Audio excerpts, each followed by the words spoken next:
Does everybody understand what they're doing here? Draining water. A long line of red fire trucks is spraying white water columns, looking quite spectacular, right? On one side of the dike is the water of Dongting Lake, and on the other side is the flooded area. How much water is in the flooded area? 210 million cubic meters, equivalent to 15 Westlakes. The local government mobilized a large number of fire trucks to try to pump the water back into Dongting Lake. On July 9th, the breach at the Dongting Lake Dike was sealed amid cheers and waving red flags. That day, the topic, how to drain 210 cubic meters of water after the breach is sealed, became a trending topic on mainland Chinese social media. The director of the Water Conservancy Planning Institute of Yangtze River Design Group Company Limited stated that local authorities would mobilize mobile drainage equipment and drain the water in stages, which is expected to take more than 10 days. It seems the fire trucks are the mobile drainage equipment the expert mentioned. Netizens marveled, what a huge project. If the water doesn't evaporate, it looks like these fire trucks will need to pump for hundreds of years. Can they really finish in a dozen days? The Chinese Communist Party's speed is always jaw-dropping when there's an audience. For example, the breach in the over 200-meter-long dike was sealed in just 3 days. The celebrities are celebrating the victory of sealing the dam. Here's the scene of the breach being sealed. Red flags are flying, and people and vehicles are moving around busily. 700 excavators were in operation at the same time, but a guy in white got his excavator stuck in the mud and couldn't get out, standing by helplessly. Firefighters involved in sealing the breach were using the most primitive method, passing sandbags by hand. 3 helicopters were hovering above, probably capturing this exciting scene. Behind them were flooded houses and farmland, a scene of devastation and desolation. A netizen commented that this is another example of turning a tragedy into a celebration. Clearly, it's a disaster caused by human error, but instead of holding anyone accountable, they successfully diverted the public's attention by celebrating. A few days ago, this place experienced a devastating flood. People here lost their homes and everything they had. The authorities said no one was missing or died in the raging floodwaters. On the afternoon of July 5th, there was a piping incident at the first line of defense at the Dongting Lake Dike at Tongzhouyuan, Huarong County, Hunan Province. After the emergency blockage failed, a breach occurred. Overnight, nearby villages were almost entirely wiped out. The local authorities urgently evacuated 5,755 villagers, most of whom were relocated to shelters in the county town with nothing but the clothes on their backs. A small number of affected residents chose to stay behind to guard their homes. Across the river is my home. I want to watch over it with my own eyes. This is the last wish of the local villagers who refused to leave. They watched helplessly as their houses and all their belongings were washed away by the flood. Some said this was the second time the flood destroyed their homes. 2 floods washed away everything they had in their lives. In 1996, a breach in the Tuanzhouyuan dike caused a flood that destroyed everything. The villagers lost everything they had. Xia Lifang and her husband, who were 28 at the time, worked hard on construction sites for 17 years, saving 180,000 yuan to build their house in 2013. In just 10 years, another flood wiped out their house. Now nearly 60 years old, do they have the ability to rebuild their home again? 60-year-old Peng Jingping planted over 20 acres of soybeans. They were supposed to be harvested in September, but the flood washed everything away. Peng said, "It looks like there will be no income this year." Similarly, Yang Hong's 40 acres of soybeans had just started to bloom. Ms. Liu, who was involved in aquaculture, said that almost every household in her field had taken out loans to raise fish. Although the fish market was improving this year, the 4 fish ponds alone incurred a loss of 700,000 to 800,000 yuan due to the flood. Since June, southern China has been experiencing widespread floods. According to official statistics from the Ministry of Emergency Management in China, as of June 28th, the floods had affected 12.2 million people across 13 provinces, including Guangxi, Guizhou, Hunan, Sichuan, and Jiangxi. There were 78 deaths and missing persons, 729,000 emergency relocations, over 8,000 collapsed houses, 97,000 houses damaged to varying degrees, and direct economic losses of 25.7 billion yuan. The flooding continues, and these numbers are not the final real figures. In Huangshan, Anhui, as of June 21st, heavy rain had affected over 206,000 people and damaged nearly 11,000 hectares of farmland, causing direct economic losses of over 500 million yuan, with She County alone having over 27,000 affected people. As of 4 p.m. on June 20th, preliminary statistics showed that Meizhou's Jiaoling and Meixian in Guangdong had over 97,000 affected people, with estimated direct economic losses of about 4.7 billion yuan. The flood caused 5 deaths and 2 missing persons, severely affecting 7 towns and impacting nearly 65,000 people, with estimated direct economic losses of about 3.7 billion yuan. In Jiangxi, floods affected nearly 1 million people in early June alone, with 8 deaths reported. Direct economic losses were 230 million yuan. In Guangxi, as of 11 p.m. on June 13th, 1.6 million people were affected, 111,000 were urgently relocated and resettled, and 4 people died due to the disaster. The affected area of crops was nearly 100,000 hectares, with 3.2 thousand hectares completely destroyed. 1,224 houses collapsed, 4,558 houses were damaged, and direct economic losses amounted to 210 million yuan, including 75 million yuan in agricultural losses. Since June 18th, floods have affected over 360,000 people, destroying 2,685 roads and bridges, collapsing 308 houses, damaging 927 houses, and affecting over 200,000 acres of crops. The data is still being updated as the flood situation continues. In Wuxiangxi town, Yuanling, Hunan, on June 21st, heavy rainfall caused flash floods in Wanyangxi River. On the afternoon of June 24th, the flash flood had resulted in 4 deaths and 1 missing person. According to official information, on June 13th, the largest rainfall since the flood began in Hunan had already affected 3.7 million people in 7 cities or prefectures, including Yongzhou, Chengzhou, Hengyang, and Huaihua, with 4 deaths reported and direct economic losses of 1.8 billion yuan. On July 2nd, the Flood Control and Drought Relief Headquarters of Pingjiang County, Hunan, issued an announcement on accepting social donations, stating that the disaster situation was unprecedented. Almost all urban streets and old residential areas were flooded, crops were severely affected, and people's lives and property faced unprecedented threat. They called on charitable organizations and individuals to extend a helping hand and actively donate money and materials. But surprisingly, this donation announcement didn't stir any response. Businesses didn't act, celebrities stayed silent, internet influencers didn't donate, and ordinary people not only refrained from donating, but also mocked the situation. An article on the Chinese news website NetEase said that several days had passed since the donation channels were announced, but the response was minimal. China has 1.4 billion people. Even if everyone donated 1 yuan, it would be a huge help. In the past, whenever a disaster struck, businesses generously donated money, hundreds of millions, to the disaster areas.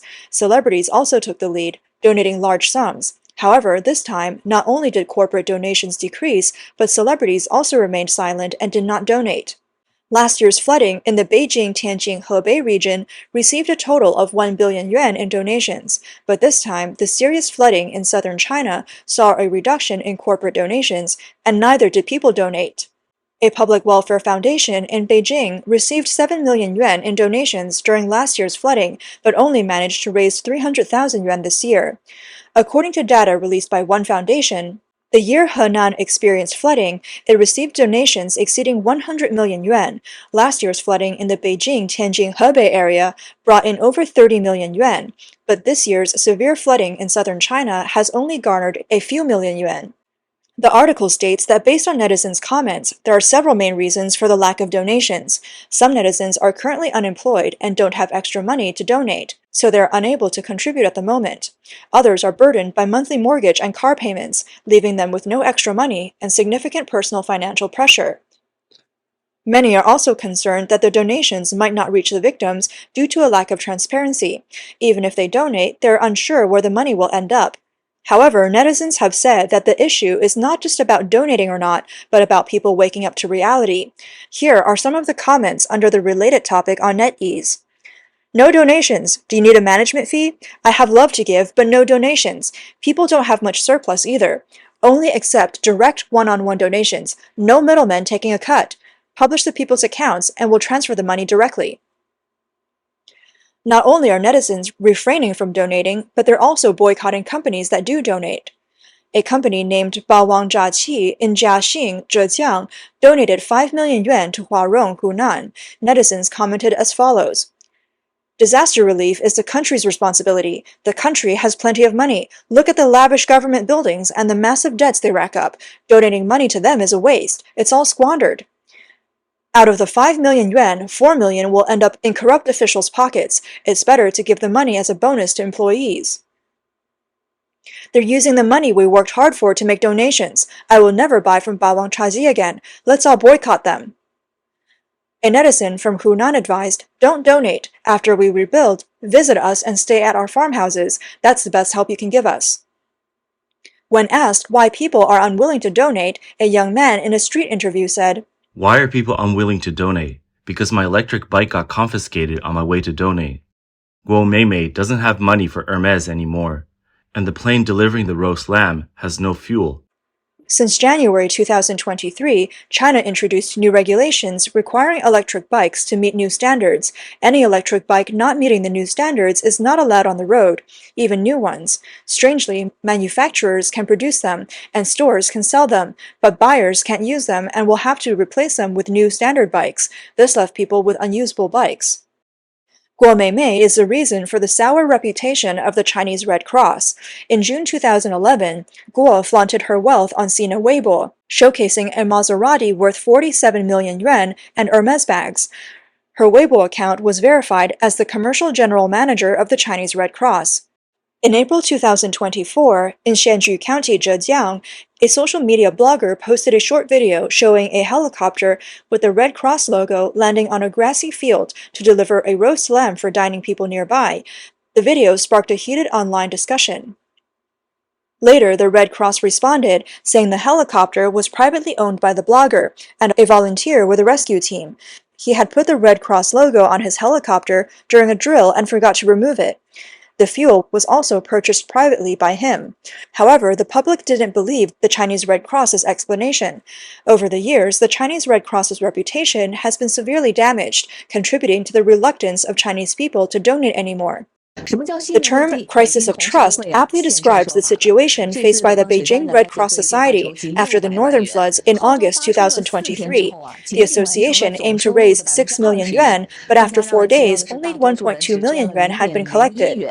Interestingly, most people only donated 1 penny each. The Red Cross publicly asked people not to make malicious donations. The term malicious donation is quite curious. Can donations be classified as good or malicious? However, there have been numerous doubts and criticisms directed at the Red Cross. 1. The promotional photos for flood rescue by the Beijing Red Cross sparked controversy, with people criticizing the clean shoes and clothes in the muddy setting as staged. 2. The expenses incurred during condolence visits by the Red Cross also raised questions. To deliver over 4,000 yuan in condolence funds, the staff spent more than 27,000 yuan on accommodation and meals. The Red Cross explained that the high expenses were due to the long journey and high accommodation and meal costs. However, people questioned how many staff members were needed, how many days they stayed, and how much they ate to justify such expenses. 3. Another contentious point was the procurement prices of rain boots at 74 yuan, raincoats at 74 yuan, and 2,000 sets of suits at 288 yuan each. These prices shocked and confused many netizens. In the market, ordinary rain boots cost 20 to 30 yuan, and a raincoat costs a few dozen yuan. The suits were particularly puzzling. What use are suits in a disaster area? Are they for disaster victims to wear to meetings? Finally, on August 6th, the Chinese Red Cross issued a new appeal, stating that aid to disaster areas should primarily be in cash, and material donations were generally not accepted. Netizens commented that donating materials is troublesome because they have to be sold online to convert to cash. It's better to give money directly. A netizen shared a story about buying a pot for 60 yuan at a store, only to find out it was originally donated to the Henan disaster area in 2021. This incident sparked outrage among netizens, who questioned what is real and whom they can trust. There are also reports of Canada Goose down jackets donated to the Gansu earthquake disaster area being sold on the Xianyu app. As with many incidents, despite netizens providing photo evidence, the official investigation concluded that these were rumors created by ill-intentioned individuals. The trust crisis extends beyond the Chinese Red Cross to the China Women's Development Foundation, CWDF. Look at this report. It says CWDF raised 180,000 yuan for hemophilia patients, but 160,000 yuan was used to form a choir. Hemophilia patients primarily need financial support and medication, not songs. The misuse of funds led to public outrage and raised questions about the purpose of these charitable organizations. Whether it's an unresolved case of Guo Meimei or the fact that our Red Cross staff earns an average salary of over 430,000 yuan, I have to ask, are our donations being used to support these so-called charitable organizations, allowing them to live lavishly, or are they actually helping those in need? If such charity, including some organizations that operate under the guise of charity, yet are publicly traded companies, continues unchecked, are our government and relevant departments turning a blind eye to this?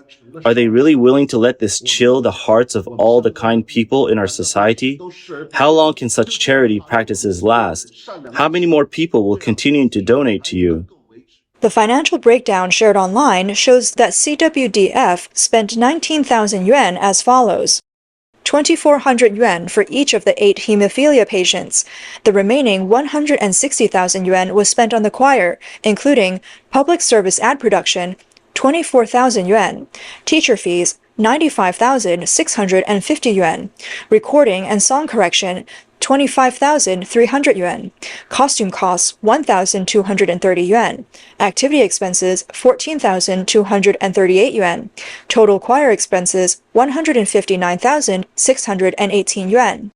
In May, the choir had 0 rehearsals and performances. Additionally, the 24,000 yuan for ad production and 14,238 yuan for activity expenses also raised questions.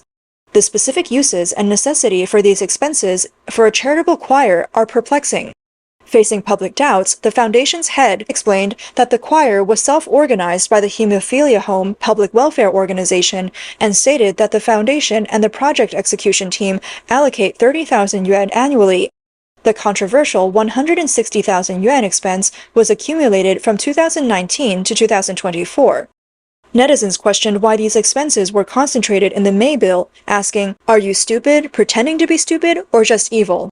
Charity organizations pocketing public donations have disheartened donors.